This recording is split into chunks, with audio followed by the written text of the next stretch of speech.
When we talk about musical greatness, certain names echo across generations. In America, you think of Aretha Franklin, a voice that carried the weight of a movement. Stevie Wonder, redefining soul and sound. Bob Dylan, turning lyrics into protest poetry. Ray Charles, blending gospel, blues, and rhythm into something timeless. Michael Jackson. Michael Jackson. He's inspired many modern-day icons. Beyoncé, Chris Brown, just to name a few.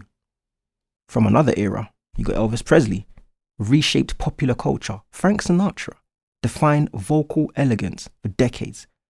Across the Atlantic, in the United Kingdom, music took on its own revolutionary form.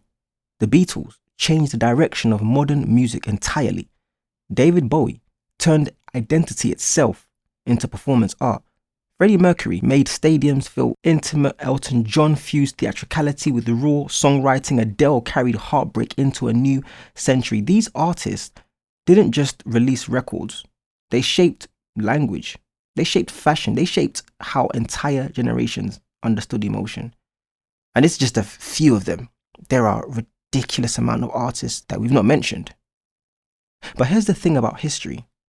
The global stage often spotlights the West.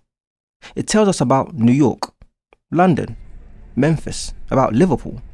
It tells us about chart toppers and world tours. Where it speaks about less are the cultural giants rising at the same time in places the Western world once colonized. Because while empires expanded, while resources were extracted, while borders were redrawn, administrative systems were imposed. English became the language of authority. Missionary schools spread across West Africa. Traditional structures were reorganized to fit foreign rule. By the early 20th century, Nigeria was firmly under British colonial administration. But even as political control tightened, cultural control did not fully succeed. There was something that could not be taken.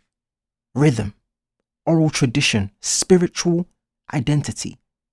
Because culture does not live in government buildings. It lives in memory, in repetition. It lives in community gatherings after sunset, in drums echoing across courtyards long after colonial officers had gone to sleep.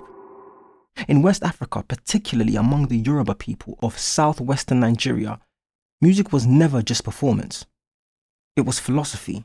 It was discipline. It was community correction. It was prayer. Among Yoruba Muslim communities especially, music carried moral weight. During Ramadan nights, percussion would wake families before dawn. Praise poetry was delivered through rhythm. Drummers did not simply entertain, they instructed. It was within this spiritual and cultural tension between imposed modernity and preserved tradition that a child was born.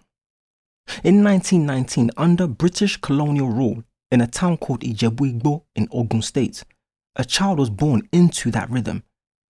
His name was Haruna Ishola.